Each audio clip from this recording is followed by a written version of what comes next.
आज जो है हम अपने चैप्टर का नेक्स्ट पार्ट, फर्स्ट चैप्टर का सेकंड पार्ट जो है वो कंप्लीट करने जा रहे हैं। और लास्ट हमने कवर किया था नृजातीय तत्व।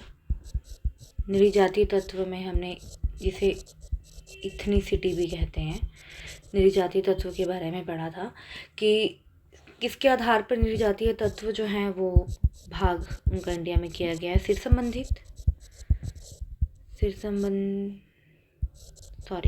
संबंधी और दूसरा आ गया था नासिका संबंधी। तो सिर और नाक की शेप के ऊपर जो है, उसके बेस के ऊपर जो है वो डिवाइड हुए थे कि तत्व जो है नृजातीय इथनिसिटी जो है डिवाइड हुई थी, और वो हुई थी 6 पार्ट में डिवाइड।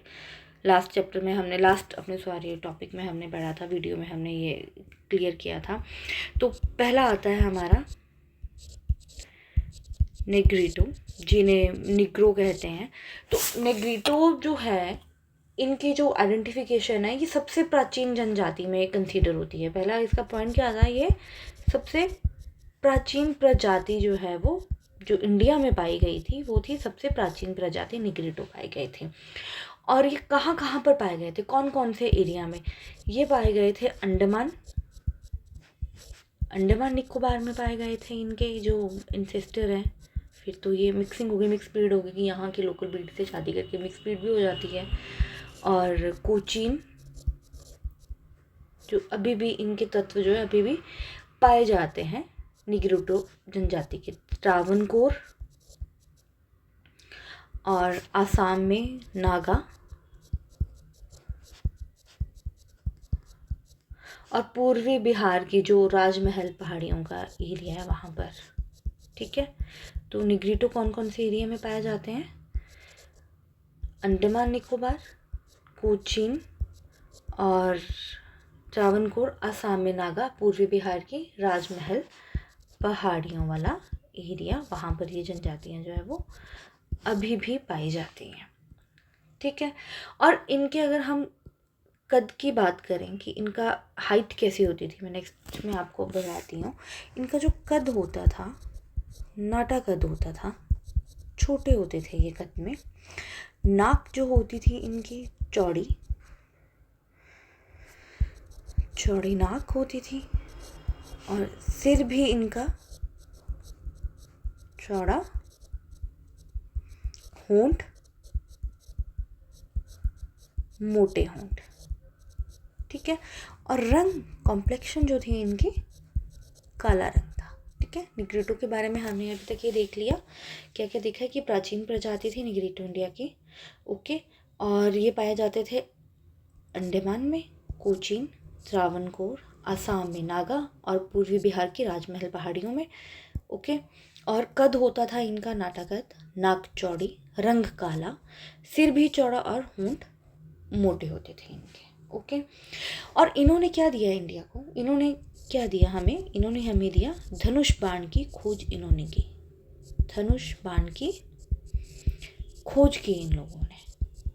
ओके, धनुष बाण की खोज का क्रेडिट किसको जाता है? निग्रीटो को। ठीक है, और हदन के अकॉर्डिंग, हदन ने ये एक कहा था कि उनके थॉट है, उनका विचार है कि जो हमारे धर्म में बट पीपल पूजा होती है ना, वो इनकी देन है। बट पीपल पूजा जो है वो इन्होंने दी, और आत्मा और गर्भधान के जो कार्य होते हैं वो, और स्वर्ग पथ पे जो दानव होते हैं वो सब थॉट जो है वो निग्रीटो से आए हैं हमारे कल्चर में। तो क्या क्या दिया इन्होंने? धनुष बाण की खोज, और हदन के अकॉर्डिंग टू हदन जो है वो बट पीपल पूजा, आत्मा और गर्भधान और स्वर्गपथ, ये थॉट्स जो हैं वो निग्रीटो की तरफ से आए थे। ठीक है, सेकंड आ जाते हैं हमारा, सेकंड जो आएगा हमारा वो आ जाएगा प्रोटो ऑस्ट्रेलियाड। ओके, अब प्रोटो ऑस्ट्रेलियाड जो है, इनकी जो भाषा थी ये ऑस्ट्रिक भाषा समूह से थे। वो आपको नाम से ही कंसीडर हो गया होगा, पता चल गया होगा। भाषा समूह था इनकी ऑस्ट्रिक भाषा, और आजकल भी मुंडा जो बोली है उसमें इस भाषा के तत्व पाए जाते हैं। मुंडा बोली में क्या पाए जाते हैं? इस भाषा के तत्व, इनकी भाषा के तत्व जो है वो मुंडा में पाए जाते हैं। ओके, अब सेकंड हम बात करेंगे कि इनका कद कैसा होता था। कद होता था इनका भी छोटा कद, ज़्यादा लंबे नहीं होते थे ये। सिर उनका चौड़ा था निग्रिटो का, इनका सिर क्या था? लंबा। नाक इनकी भी चौड़ी थी। आज हम इन 6 जनजातियों के बारे में ही पढ़ेंगे। ओके, और होंठ नेक्स्ट में हम बाकी पार्ट इसका कंप्लीट करेंगे, क्योंकि लेंथी है बुक। आपको देखी होगी, जिन्होंने बुक उनको पता ही होगा कि बुक कितनी लेंथी है। यहाँ पर ये केसी श्रीवास्तव जी की, तो ये अगर मुझे सब नोट ये कंप्लीट करने हैं तो उसमें टाइम लगेगा ही। तो आपको ये काली भूरी इनकी आंखें और बाल जो थे वो घुंघराले बाल, और त्वचा का रंग जो था वो चॉकलेटी त्वचा थी। काली नहीं बोलेंगे, चॉकलेटी त्वचा थी। ठीक है, ये पाए जाते थे दक्षिण भारत और मध्य प्रदेश। मृद भांड और कृषि का ज्ञान इन्होंने दिया है। ठीक है, और मृत्यु के बाद आत्मा के अस्तित्व में भी ये विश्वास रखते थे। मृत्यु के बाद जो है वो आत्मा के अस्तित्व में, ये कहाँ पाए जाते थे? साउथ इंडिया और मिड पार्ट ऑफ इंडिया, ये इनका रीज़न था। ठीक है, लिंगोपासना भी ये करते थे। अब नेक्स्ट आ जाता है हमारे मंगोलियन ब्रिड जो है वो पूरब दिशा की ओर से जो चीन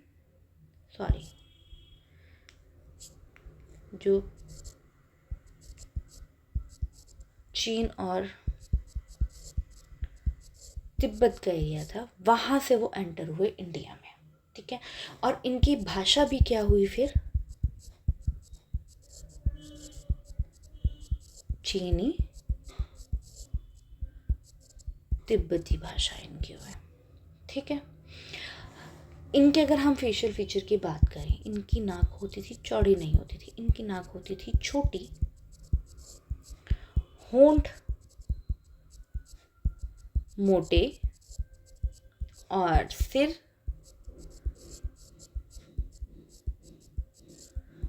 लंबे, और रंग होता था, जो रंग है वो पेल कॉम्प्लेक्शन, पीला रंग, पीला व भूरा कलर होता था। ओके, और इन्होंने क्या, इनका कंट्रीब्यूशन रहा है तंत्र साधना जो कहते हैं वो, शक्ति पूजा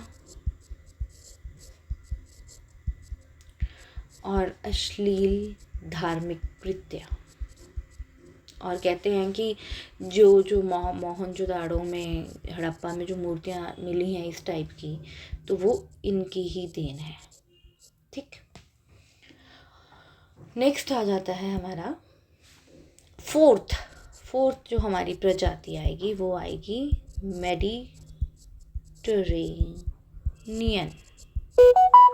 फोर्थ आई हमारे मेडिटेरेनियन की 3 शाखाएं भारत में आई। ठीक है, एक तो आई कन्नड़, तमिल, साउथ वाला एरिया, वहाँ पर मलयालम। ठीक है, सेकंड आई पंजाब, वहाँ के ही लोगों से, लोकल लोगों से इन्होंने शादी करके ये मिक्स ब्रीडिंग हो गई वहाँ पर, गंगा की ऊपरी घाटी। और थर्ड कहाँ आई इनकी? सिंध, पंजाब से थोड़ा ऊपर, पाकिस्तान वाला एरिया, राजस्थान। ठीक है, और वेस्ट ऑफ उत्तर पश्चिम और पश्चिम भाग उत्तर प्रदेश का, वहाँ पर। तो मेडिटेरियन 3 पार्ट में आए। और इनकी अगर हम बात करें तो सिर जो होता था इनका लंबा, कद मध्यम कद, औसत, ना ज़्यादा बड़े ना ज़्यादा छोटे। मुंह जो होता था इनकी, फेस की जो शेप होती थी वो चौड़ी होती थी, और होंठ इनके, बाकी जगह तो लिखे हैं मोटे होंठ, इनके होते थे पतले होंठ, घुंघराले बाल,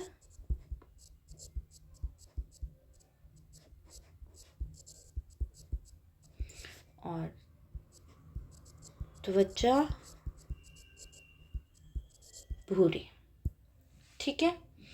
और कहा जाता है कि नौका परिवहन, कृषि, व्यापार वाणिज्य और नगर सभ्यता का, सिविलाइजेशन जो होती है नगर सभ्यता, शहरी विकास, उसका कंट्रीब्यूशन उन्होंने दिया। नेक्स्ट आ जाता है हमारे फिफ्थ जो आएगी, ये आएंगे हमारे पश्चिमी ब्रैकाई सेफलस। ठीक है, ये भी 3 शाखाओं में आए। तो पहली रही इनकी,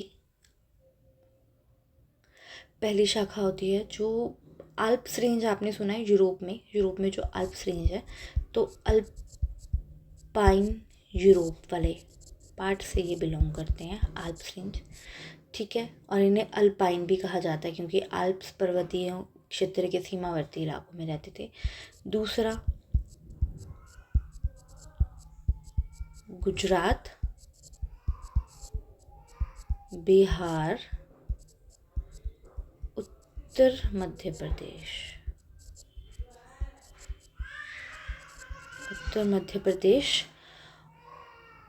ठीक है, और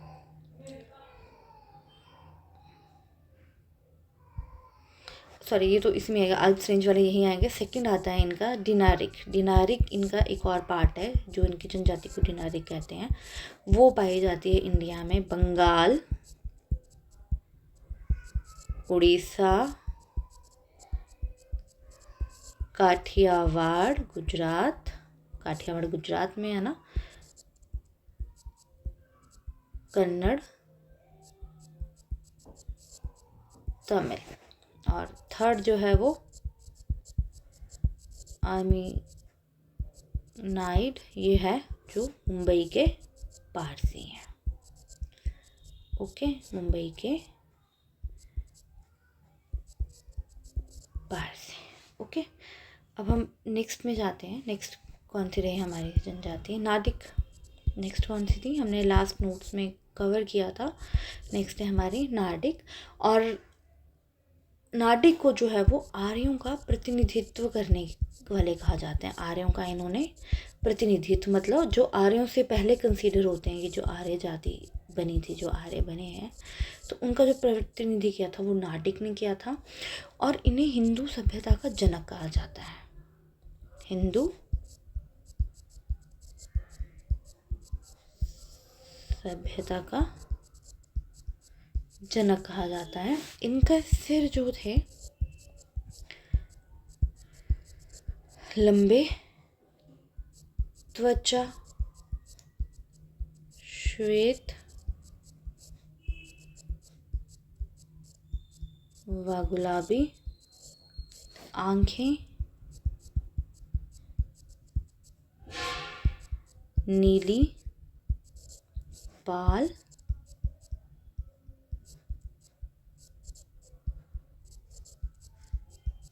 घुंघराले बाल। ठीक है, तो ये आगे हमारे जो निर्जातीय तत्व हैं उनके अकॉर्डिंग जातियाँ। और नेक्स्ट में हम जो है इतिहास जानने के जो हमारे साधन हैं उन्हें पढ़ेंगे। कौन कौन से साधन हैं इतिहास जानने के? हम सोर्सेज, इतिहास जानने के साधन, मतलब इतिहास जानने के साधन मतलब कौन कौन से सोर्सेज हैं जिनसे हमें अपनी हिस्ट्री के बारे में पता चलता है। पहले आगे साहित्य, सबके इनके भी आगे सब पार्ट हैं। साहित्य साधन और विदेशी यात्राओं के विवरण और पुरातत्व संबंधी साक्ष्य। साहित्य आ गया, जो फॉरेन ट्रैवलर्स आए उस टाइम पे उन्होंने उन यात्राओं के बारे में लिखा, और वो भी हमारे पास एक एविडेंस है अपनी हिस्ट्री को जानने के लिए। थर्ड आ गया जो पुरातत्व संबंधी, मतलब जो ज़मीनों को खोद के या इंस्क्रिप्शंस मैन्यूस्क्रिप्ट जो होती हैं वो जो एविडेंस है वो इसके अंदर कंसीडर होंगे। इसे हम जो है वो नेक्स्ट पार्ट में कवर करेंगे। ठीक है, आज के लिए हम इतना ही करते हैं। ज़्यादा लेंथी नहीं बनने चाहिए नोट्स, इजी आपको भी रहेगा। और कुछ भी अगर दिक्कत आती है कहीं से भी कुछ समझने में, आप इजीली मुझे कमेंट कर सकते हैं।